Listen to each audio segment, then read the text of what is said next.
నవంబర్లో IVF ప్రొసీజర్లో 50% of అన్ని 49 బ్రాంచ్లో త్వరపడండి.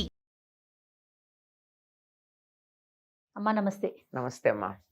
అమ్మా ఇల్లు మారేటప్పుడు ఏమన్నా అంటే నియమాలు ఏమన్నా పాటించాలా? అంటే మనం ఇల్లు ఎందుకు మారుతున్నాం? అదే అక్కడి నుంచి అనేక కారణాలు ఉంటాయి కదా. అవునవునవును. ఒకటి ఆ ఇంటి యజమాని ఖాళీ చేయమనడం, లేదా మనకి ఏదో సంసారం పెరుగో ఆఫీసుకు దూరం అయ్యో ఏదో కారణాలుగా, అవును. అంటే ఏదో ఒక ఇబ్బంది ఉంది కదా. అంతేగా.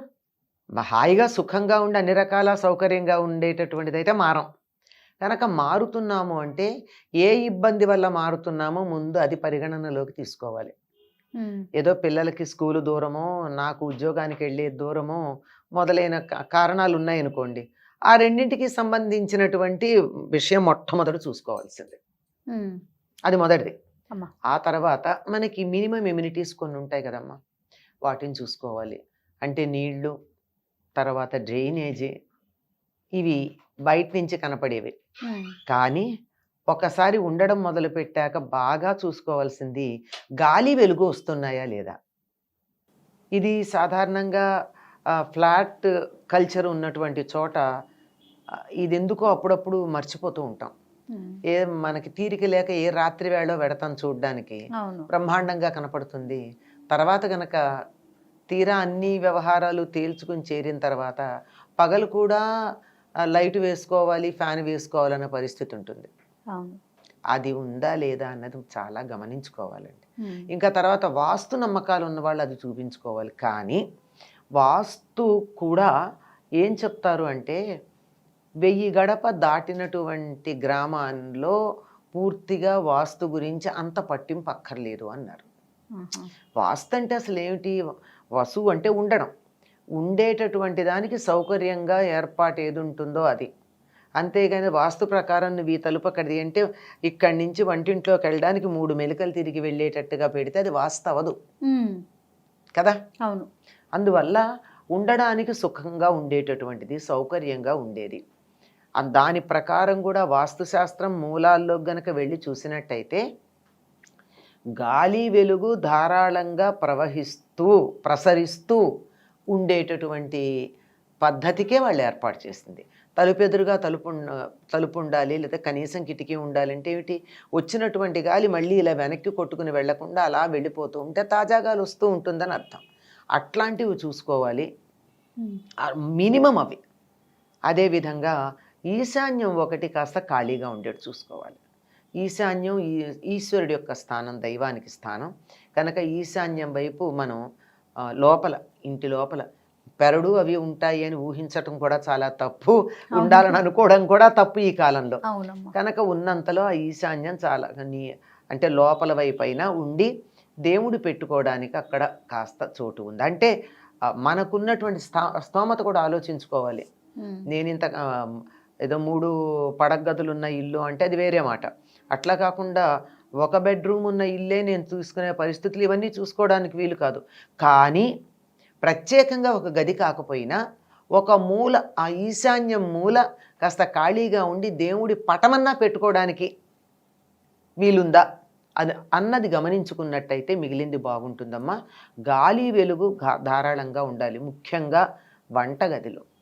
అది గమనించాలి. ఎందుకంటే వంటగదిలో గాలి సరిగ్గా గనక ప్రసరణ లేకపోతే తలుపులన్నీ వేసుకుని గనక మనం వంట చేసుకుంటూ ఉంటే రకరకాలైనటువంటి ప్రమాదాలు అవుతున్నాయి కదా. ఏవో గ్యాస్ సరిగ్గా కట్టకపోవచ్చు, లేదా కొత్తగా ఉంటే లీక్ ఉండొచ్చు, టప్పమని ఇలా క్లిక్కర్ వేసినా, స్విచ్ వేసినా కూడా ప్రమాదం వస్తుంది. అందువల్ల ఎట్టి పరిస్థితుల్లో వంటింట్లో మాత్రం గాలి వెళ్ళేటటువంటి ఏర్పాటు చేసుకోవాలమ్మా. అది లేకపోయినట్టయితే ప్రమాదాలకు కారణం అవుతుంది.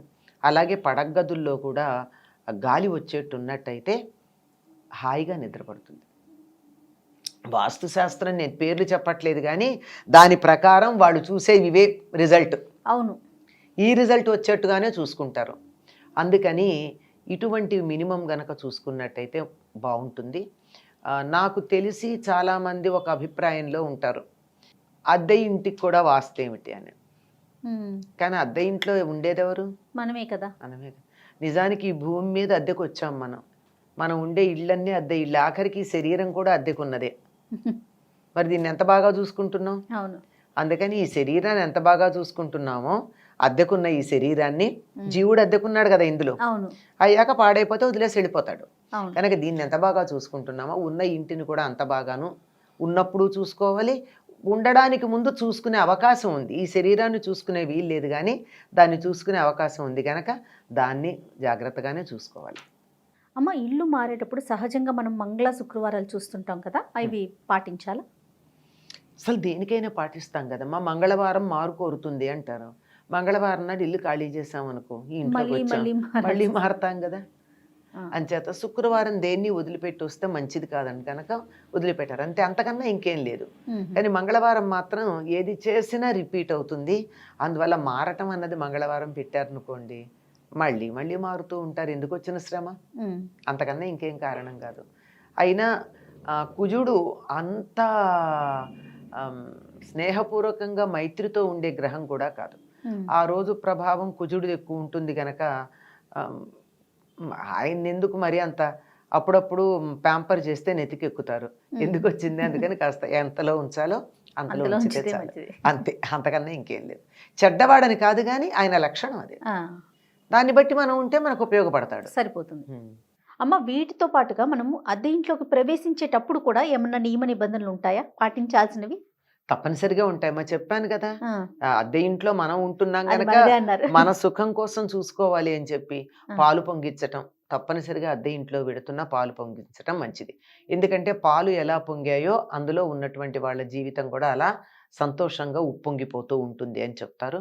అలాగే జల కలశం కలశం అంటారే, కలశం చాలా ప్రధానం. కలశం దాకా చెయ్యక్కర్లా, ఒక నీటి బిందె లేక నీటి పాత్ర, దాంతో లోపల ప్రవేశించి మన విశ్వాసాన్ని అనుసరించి మనకి నచ్చినటువంటి దైవం యొక్క పటాన్ని లోపల పెట్టుకుని ఆ తరువాత మిగిలినవన్నీ ఒక్కొక్కటి తెచ్చుకోవచ్చు. ప్రధానంగా ముందు పాలు పొంగించటం, లోపలికి వెళ్ళేటప్పుడు నీళ్ల బిందెతో వెళ్ళడం, దేవుడు ఆ వెళ్ళేటప్పుడు నీళ్ల బిందెతో పాటుగా దేవుడి పటం, అది మళ్ళీ మార్చకూడదు, ఆ దేవుడి పటం అక్కడ ఉండేటట్టుగా చూసుకోవడం చాలా ముఖ్యమైనటువంటి అంశం. ఇది పాటిస్తే మిగిలినవన్నీ పర్వాలేదమ్మా. రైట్ అమ్మా, నమస్తే. నమస్తే.